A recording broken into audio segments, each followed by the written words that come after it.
Hello everyone, welcome to Diva True Wins. आज हम लोग पढ़ेंगे इक्विलिब्रियम के बारे में, इक्विलिब्रियम की मीनिंग और उनके टाइप्स के बारे में। तो सबसे पहले जानते हैं इक्विलिब्रियम होता क्या है। इक्विलिब्रियम एक स्टेट ऑफ रेस्ट और बैलेंस है due to equal action of opposing forces. इसका क्या मतलब होता है कि अगर आप ये वाले झूले पे बैठे होगे तो इसमें दोनों साइड का जब वेट बराबर होता है उस टाइम पर जो झूला है वो बीच में ही एक ही जगह पर ही स्टॉप हो जाएगा। ठीक है, दोनों साइड के जब वेट्स जो होते हैं वो बराबर होते हैं तो that is known as equilibrium. फिर इक्विलिब्रियम अगर हम इकोनॉमिक्स के टर्म्स में बात करें तो इक्विलिब्रियम या फिर माइक्रो इकोनॉमिक्स के टर्म्स में बात करें तो इट इज द प्राइस जहां पर डिमांड और सप्लाई जो होती है किसी भी प्रोडक्ट की वो इक्वल होती है, बराबर होती है। ये वो पॉइंट है जहां पर डिमांड कर्व और सप्लाई कर्व जो है वो एक दूसरे से इंटरसेक्ट करता है। फिर ये एक कंडीशन और स्टेट जिसमें इकोनॉमिक फोर्सेस जो है वो बैलेंस्ड होती हैं उसको हम लोग क्या कहते हैं, इकोनॉमिक इक्विलिब्रियम कहते हैं। इसके एब्सेंस में, in the absence of external influences, economic variables जो है वो कांस्टेंट रहते हैं फ्रॉम देयर इक्विलिब्रियम लेवल्स, और मार्केट इक्विलिब्रियम को ही हम लोग इकोनॉमिक इक्विलिब्रियम भी कहते हैं। अब हम लोग जानते हैं इकोनॉमिक इक्विलिब्रियम क्या होता है। ये कॉम्बिनेशन है डिफरेंट डिफरेंट इकोनॉमिक वेरिएबल्स का, जैसे कि प्राइस हो गया, क्वांटिटी हो गया, that drives the economy through standard economic processes, जैसे कि सप्लाई और डिमांड। तो सप्लाई और डिमांड कैसे बनती है, वो सारी चीजें हम लोग कैसे डिसाइड करते हैं, through the forces, through these variables of price and quantity.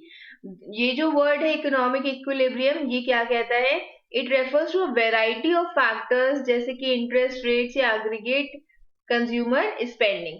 फिर लिखा हुआ है कि इकोनॉमिक इक्विलिब्रियम क्या होता है, ये एक स्टेट है मार्केट बेस्ड इकोनॉमी में जहां पर इकोनॉमिक फोर्सेस जैसे कि सप्लाई और डिमांड जो होते हैं वो बैलेंस्ड होते हैं।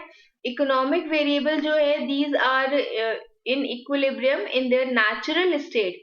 जब तक कि कोई भी बाहरी इन्फ्लुएंस उनके ऊपर नहीं आता है तब तक वो अपनी नेचुरल स्टेट में बैलेंस्ड होते हैं। ठीक है, अब हम लोग जानते हैं टाइप्स ऑफ इक्विलिब्रियम में, जिसमें सबसे पहले आता है स्टैटिक इक्विलिब्रियम। तो static equilibrium is a kind of equilibrium जहां पर कोई भी चीज जो होती है वो रेस्ट पे होती है, वो मोशन में नहीं होती है।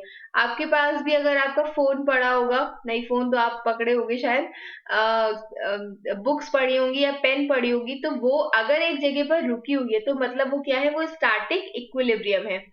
एनी चेंज सॉरी, तो क्या लिखा हुआ है कि कंज्यूमर जो है इज इन बैलेंस जब वो मोस्ट सेटिस्फैक्शन रिसीव करता है फ्रॉम द न्यूमरस आइटम जो वो परचेज करता है। कोई भी change along the axis will reduce rather than increase उसका जो एब्सोल्यूट कंटेंटमेंट है। अगर इससे ज्यादा, अगर सब मतलब एग्जांपल इसमें दिया हुआ है कि अगर मान लो आप कुछ भी आप एक नॉर्मल रेट पर खाते हो या पानी आप सुबह एक गिलास पीते हो, अगर आप उससे थोड़ा सा भी ज्यादा पी लोगे तो उससे क्या होगा कि आपका जो सेटिस्फैक्शन लेवल है वो बढ़ने के बजाय कम हो जाएगा। तो यहाँ पर बोला गया कि वो एक नॉर्मल पेस में जो चीजें चल रही हैं वो वैसे ही चलनी चाहिए। ओके, फिर इसमें दिया हुआ है कि कभी भी अगर एक कॉर्पोरेशन में इक्विलिब्रियम में होती है तो उसका जो भी दैट इट्स एक्सट्रीम बेनिफिट, मतलब वो एकदम एक्सट्रीम बेनिफिट पे होती है, और and lacks the drive to develop और मैक्सिमाइज इट्स आउटपुट। ये एक सिचुएशन है जहां पर जो भी चेंजिंग एंटरप्राइज है do not exit the sector. New enterprises आ नहीं रहे होते, चेंजिंग एंटरप्राइजेस जा नहीं रही होते, और जो नए एंटरप्राइजेस है वो आ नहीं रहे होते। इकोनॉमी बस अपनी नॉर्मल एडवांटेजेस में ही जी रही होती है। ठीक है, आप इसका एग्जांपल, बुक्स का एग्जांपल आप ले सकते हो। स्टैटिक इक्विलिब्रियम में हम लोग पढ़ रहे थे वो फिजिकल स्टेट ऑफ सिस्टम जिसमें जितने भी कंपोनेंट्स होते हैं वो एक रेस्ट में होते हैं, और जितना भी net force acting on a system है वो जीरो होता है।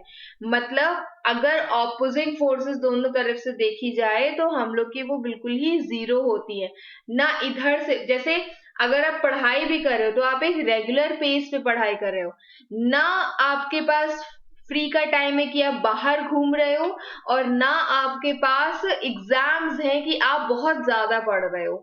ऐसे करके इसको समझो, तो दोनों ही फोर्सेस जो है वो बराबर होते हैं, कहीं से एक्स्ट्रा नहीं होता है कि हमारा जो इक्विलिब्रियम या स्टेट ऑफ बैलेंस है वो बराबर रहे, और जितने भी फोर्सेस है acting on an object cancel each other due to which जो ऑब्जेक्ट है वो रेस्ट पे ही रहता है। ओके फिर आता है डायनामिक, ये सेकंड पॉइंट है, इसमें गलती से 1 नंबर लिख गया है। तो डायनामिक इक्विलिब्रियम क्या कहता है कि ये एक एंडोजेनस वेरिएबल चेंज है at the same rate over time, the price level, nominal money supply and other nominal values जो है वो भी सेम रहते हैं। जो रियल प्राइस लेवल है इट रिमेन्स अनचेंज। जैसे क्या बोला गया कि price, quantities, innovation, salary, taste और अदर कंपोनेंट्स होते हैं, ये कांस्टेंट चेंज में होते हैं। And this is unpleasant effect of an equilibrium in states decent time. मतलब प्राइजेस हो गई, क्वांटिटीज हो गई, इनोवेशन हो गया, सैलरीज हो गया, आपका टेस्ट हो गया, तो इट कीप्स ऑन चेंजिंग, तो वो हमारा डायनामिक इक्विलिब्रियम में आता है। डायनामिक इक्विलिब्रियम को फिर से समझो, एग्जांपल इसमें दिया हुआ है कि people's desire for fish grows so does a demand for fish. इस केस में जो डीलर है वो प्राइस भी बढ़ाएगा and alter the behaviour of previous customers, और इसके कारण जो प्रीवियस कस्टमर्स होते हैं उनके बिहेवियर भी चेंज हो जाता है। जो करंट सिचुएशन है वो मार्केट को डिसइक्विलिब्रियम में ले आएगी, विच विल लास्ट अंटिल जो प्रोवाइडर है वो सप्लाई ऑफ फिश जो है वो नहीं इंक्रीज करता है to meet the new demand. और जब वो सप्लाई ऑफ फिश को इंक्रीज कर देगा क्योंकि डिमांड बहुत ज्यादा बढ़ गई है, तो उससे क्या होगा, it will result in dynamic equilibrium. Then comes dynamic equilibrium. Dynamic equilibrium when the rate of the forward reaction and the reverse reaction are balanced। ठीक है, जो आगे और पीछे के रिएक्शन है वो बैलेंस्ड हो जाते हैं, तो उससे क्या हो रहा है, डायनामिक इक्विलिब्रियम होता है। इसका मतलब ये नहीं कि नथिंग इज हैपनिंग। अब ये वाला एक, आप बीच वाला एग्जांपल, एक तो ये वाला हो गया, एक ये हो गया, एक ये बीच वाला देख लो, एक जो डाउनवर्ड एक्सेलरेटर है और उस पर अगर आप ऊपर की तरफ जा रहे हो तो उससे क्या हो रहा है कि दिस इज समथिंग कि जो रिवर्स रिएक्शंस हो रहे हैं, एक जहां आप ऊपर जा रहे हो लेकिन वो डाउनवर्ड का जो एक्सेलरेटर है उससे क्या हो रहा है, द सिस्टम जो है वो डायनामिक इक्विलिब्रियम में आ जा रहा है। ओके अब हम लोग नेक्स्ट पढ़ेंगे, दैट इज न्यूट्रल, स्टेबल और अनस्टेबल इक्विलिब्रियम। तो सबसे पहले जानो न्यूट्रल इक्विलिब्रियम में, जिसमें एक स्ट्रेट प्लेस दी हुई है, एक बॉल दी हुई है कि आप कहीं ना कहीं उसको देखोगे, अगर आप उसको बॉल लगाओगे तो कहीं ना कहीं वो रुक ही जाएगी। अगर वो यहां से नहीं गिरेगी, टेबल से नीचे गिर के रुकेगी तो वो रुक ही जाएगी एट अ प्लेस। ठीक है, स्टेबल इक्विलिब्रियम होता है कि अगर आप सपोज करो यहाँ पे हमने कोई बॉल फेंकी है, तो वो बॉल अगर ऐसे किसी भी सर्कल में, तो कहीं ना कहीं आकर के वो वापस अपनी पोजीशन पे आ ही जाएगी। और आता है अनस्टेबल। अनस्टेबल इज समथिंग कि इन केस आप उसको गिरा देते हो तो फिर वो चीज कभी भी वापस सही नहीं हो पाती है। इसको हम एक और तरीके से समझते हैं, ये देखो सबसे पहले दिया हुआ है कि स्टेबल इक्विलिब्रियम की अगर हमने ये जो बॉल है इसको इधर उधर घुमा दिया, वो वापस अपनी प्लेस पर आ जाएगी। अनस्टेबल इज समथिंग कि जो फोर्स है वो बाहर से यहाँ पे, अगर हमने इसको यहाँ से गिरा दिया, अगर इस जो वेरिएबल इसको हमने चेंज कर दिया, तो वो वापस कभी सही नहीं हो पाएगा। और न्यूट्रल सेज कि आप उसको किधर उधर भी कर दो वो एक ही जैसा रहेगा। ओके तो now we will study about stable equilibrium. वो ये कहता है कि equilibrium when it encounters perturbations on which it is dependent, और उसके जो रिटर्न्स होते हैं वो अपने स्टार्टिंग पॉइंट पर वो वापस आ जाता है। जैसे हमने आपको बॉल का एग्जांपल शो किया था यहाँ पे, ठीक है, ये तो क्या होता है कि अपने वापस एरिया में आ ही जाता है। फिर इसके बाद दिया हुआ है कि जो डिस्टर्बेंस सेल्फ एडजस्ट है, डिस्टर्बेंस जो भी होती है वो वापस से एडजस्ट हो जाती है, और जो ओरिजिनल बैलेंस है वो वापस से रीस्टोर हो जाता है। जैसे मान लो demand of price, when the demand price equals the supply price, तो amount given has no tendency to rise or decrease। तो उस टाइम पर कोई भी टेंडेंसी नहीं होती है कि जो अमाउंट है, मतलब जो क्वांटिटी है वो बढ़े या फिर घटे। ओके इसके बाद आता है टाइप्स ऑफ इक्विलिब्रियम, जिसमें दूसरा आता है अनस्टेबल इक्विलिब्रियम। अनस्टेबल इक्विलिब्रियम में for example monetary disruption will cause more disruptions, it will never return the economy to its pre crisis state, जहां पर अगर लिटिल डिस्टर्बेंस होती है तो that calls for further unsettling forces, जिसके कारण जो जो अनस्टेबल इक्विलिब्रियम है वो अब वैसे ही रहेगा। हमने आपको दिखाया था कि जो बॉल है वो ऊपर है और उसके बाद वो चेंज अगर हो रही है वो कभी दोबारा अपनी स्टेट में वापस नहीं आएगी। Then comes neutral equilibrium. Neutral equilibrium कहता है कि फाइनेंशियल डिस्टर्बेंस जो होते हैं वो इकोनॉमी को उसकी नॉर्मल स्टेट में तो नहीं रिस्टोर कर सकते। जो इकोनॉमी है it moves from its original condition, but वो कहीं ना कहीं और जाकर के रेस्ट जरूर कर लेती है।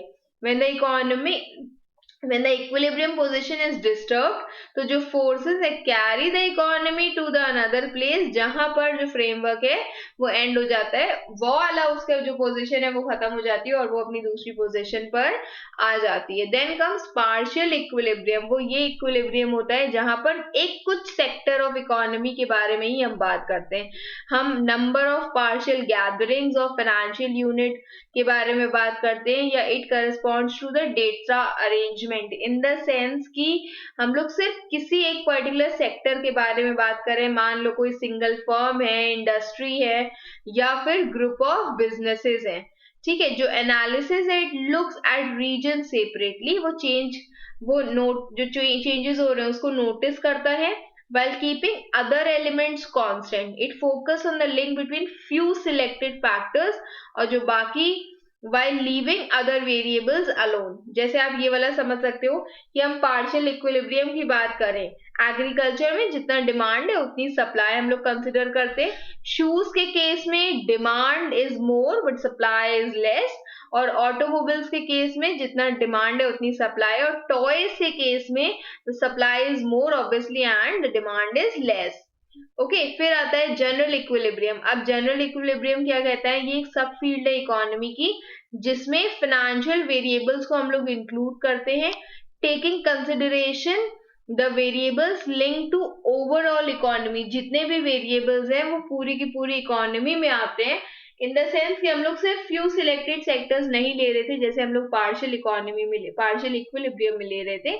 हम लोग जनरल इक्विलिब्रियम में सारे फैक्टर्स लेते हैं, सारे वेरिएबल्स लेते हैं। When item price make each of its supply equal to its demand, और जितने भी फैक्टर प्राइसेस हैं make each of its supply equal to its supply.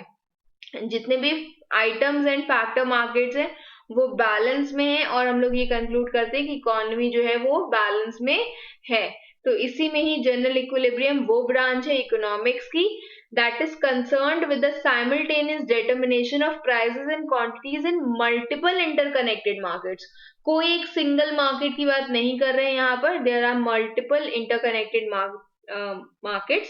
एक कॉन्ट्रास्ट, ये पार्शियल इक्विलिब्रियम से कैसे अलग है, क्योंकि वो सिर्फ एक सिंगल सेक्टर को देखता है और ये सारे सेक्टर्स को देखता है। तो you can apply it here as general equilibrium, जहां पर होल इकोनॉमी में डिमांड और सप्लाई जो है वो बराबर है। Okay, so I hope you all have understood this much. If there is something you wish to understand, any other subject you want me to teach, you can mention it in the comment box. Keep preparing for your exams. Best wishes. Thank you.